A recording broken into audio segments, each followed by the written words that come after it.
بلحوث سن، same و زر کی بندگی اچھی نہیں.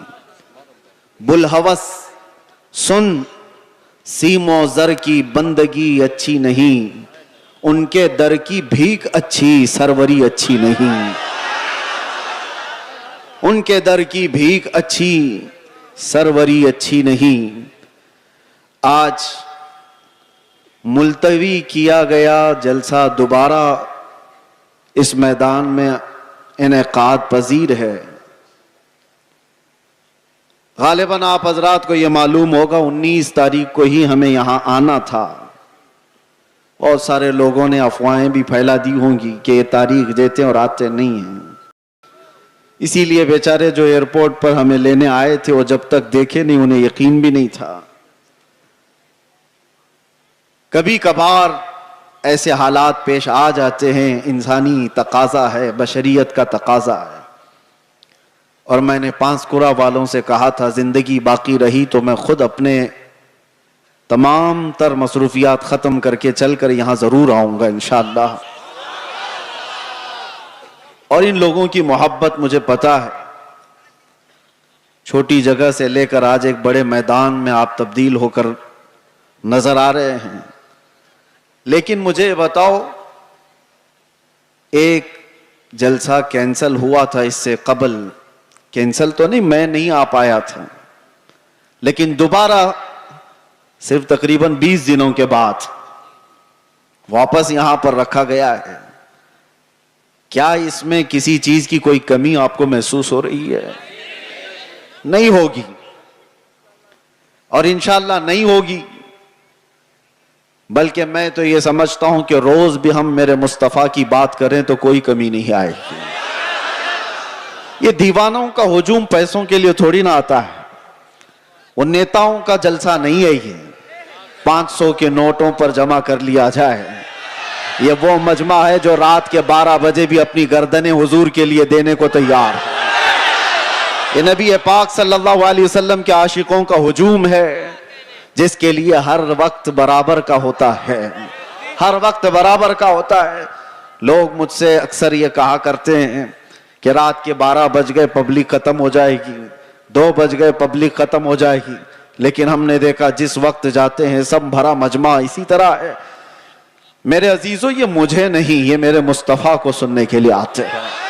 یہ نبی پاک صلی اللہ تعالی علیہ وسلم کی محبت کی برکت ہے. اور اللہ تبارک و تعالی جب چاہتا ہے ہجوم کے دلوں کو ایک طرف متوجہ فرماتا ہے. رب تبارک و تعالی کی نعمتوں میں سے ہے. اور ایک بات میں آپ کو بتا دوں، بہت دیر سے آپ کے اس منبر پر بیٹھے تھے تو ہم دیکھ رہے ہیں کچھ چیزیں ہمیں نظر آئی، اس پر میں آپ کو عرض کرتا ہوں. لوگ یہ کہتے ہیں کہ اتنی ساری چیزیں آپ نے دیکھی، مصیبتیں، پھر بھی اسی طرح سے بولتے ہو، پھر وہی انداز کے ساتھ چلتے ہو. ڈرنا تو چاہیے کہ حالات کیسے ہیں. سارے حالات کو دیکھو اور پھر ڈر کر کے آپ اپنے اعتبار سے مصلحت کا راستہ اختیار کرو. میرے عزیزو، مصلحت اور حکمت کس کو کہتے ہیں؟ اگر نبی پاک صلی اللہ تعالی علیہ وسلم کی عزت پر بات کرنے کو، خاموشی اختیار کرنے کو مصلحت اور حکمت کہتے ہیں تو ایسی مصلحتوں کو ہم لات مارتے ہیں. یہی مصلحت نہیں ہے. اس کو بزدلی کہا جاتا ہے، مداہنت کہا جاتا ہے، نفس پرستی کہا جاتا ہے. اور اگر دنیا اس کو جرم کہتی ہے تو یہ جرم ہم ہر بار کریں گے، 100 بار کریں گے. اپنے مصطفیٰ کریم صلی اللہ تعالی علیہ وسلم سے محبت کا اظہار جرم اگر کسی کو لگتا ہے تو یہ جرم تو ہم شوق سے کریں گے. یہ کسی کو لگتا ہو تو ویسے تو حقیقت میں جرم ہے. لیکن دنیا نے آج دیکھا ہے کچھ وہ لوگ بھی ہیں جن کو آج ایسے کیڑے کاٹے ہوئے ہیں کہ ہم اپنے نبی سے محبت کا اظہار کریں تو بھی جرم لگتا ہے. اگر ان کو یہ جرم نہ لگتا تو آئی لو محمد کہنے پر کسی کو کیس نہیں کرتے. جرم تمہیں لگتا ہے. تم نے تو شاید 4-5 لوگوں کو یہ کہتے ہوئے سنا ہوگا، بند کر دیا ہوگا، مجمع میں آؤ، ہر بچہ یہی کہہ رہا ہوگا، بلکہ موت تک تو ہم یہی کہتے رہیں گے. یہ ہمارا ایمان ہے. میں جو بات کہہ رہا تھا وہ یہ ہے کہ یہ سارے حالات ہو جانے کے بعد بھی مسلمان پھر اسی انداز سے کیوں چلتا ہے؟ حضور پاک صلی اللہ تعالی علیہ وسلم کی محبت کی باتیں اسی انداز سے کیوں کرتا رہتا ہے؟ اس کے سامنے کسی کو مار دیا جاتا ہے دیکھ کے سہمتا کیوں نہیں؟ کسی کی موب لنچنگ ہو جاتی ہے اس کے بعد ڈرتا کیوں نہیں؟ یہ ڈرانے والا سلسلہ 1400 سال سے دیکھتے آ رہے ہیں. کئی چنگیز آئے, کئی ہلاکو آئے, اور ہمارے پورے محلے خاک میں بدل دیے گئے, خون سے تتر بتر ہو گئے. لیکن جوش جو روحانی ہے وہ اسی انداز سے باقی رہا. اس کی وجہ کیا ہے جانتے ہو؟ وہی میں کہنے جا رہا ہوں. ہم یہاں بیٹھے ہوئے تھے, چھوٹے چھوٹے پتنگے آ رہے ہیں اور گر رہے ہیں.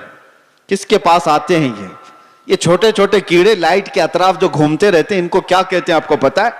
ان کو پروانہ کہتے ہیں. ان کو پروانہ کہتے ہیں. یہ لائٹ کے ارد گرد آتے ہیں, گھومتے ہیں, اپنی جان دے دیتے ہیں. جبکہ ان کیڑوں کو, ان پتنگوں کو معلوم ہے کہ انجام کیا ہے. اپنے بھائی کو مرتا وہ بھی دیکھتے ہیں. کتنے کیڑے تو ان کے پہلے مر چکے ہوتے, پھر بھی یہ گھوم رہے ہوتے ہیں. وجہ یہ ہے کہ پروانہ شمع کے گرد گھومنے کے لیے ہی پیدا ہوا ہے, اور ہم پروانہ محمد ہیں. ایک کے مر جانے کے بعد ہمارا خاموش ہونا مزاج ہے ہی نہیں. ہم آئے ہی یہاں ہیں محمد عربی پر مرنے کے لیے. اسی لیے تو ہمارے بزرگوں نے ہمیں یہ سکھایا ہے, یا رسول اللہ تو شمع رسالت ہے, عالم تیرا پروانہ, تو ماہ نبوت ہے, اے جلوے جانا نا. پیتے ہیں تیرے در کا, کھاتے ہیں تیرے در کا, دانا پانی ہے تیرا پانی, دانا ہے تیرا دانا. یہ ایک جان کیا ہے اگر ہو کروڑوں, تیرے نام پہ سب کو وارا کروں میں, کروں تیرے نام پہ جاں فدا. نہ بس ایک جاں دو جہاں فدا, ارے دو جہاں سے بھی نہیں جی بھرا, کروں کیا کروڑوں جہاں نہیں. لہٰذا یہ چیز ختم ہونے والی نہیں ہے. اسی لیے شاعر نے بہت پہلے یہ کہا تھا کہ لوگوں نے یہ دنیا میں دیکھا ہے, سب سے عظیم ہستی میرے مصطفیٰ کریم صلی اللہ علیہ وسلم کے خاندان کی, خاندان مصطفیٰ کا چشم و چراغ, جو کربلا میں پیاسا شہید کیا گیا, بچوں سمیت قتل کر دیا گیا. اس حسین اعظم کا اس وقت جو مقام تھا, ان کے مقام کو کوئی نہیں پہنچ سکتا تھا. اس عظیم ہستی کو شہید کر کے کیا اس دین کے دھارے کو روک دیا گیا؟ کیا دین اسلام کا دھارا رک گیا, ختم ہو گیا؟ نہیں ہوا. اس کے بعد بہت ساری عظیم ہستیاں آئیں جو راہ خدا میں شہید ہوتی چلی گئیں. ہندوستان کی سرزمین بھی اس سے لال ہوئی ہے.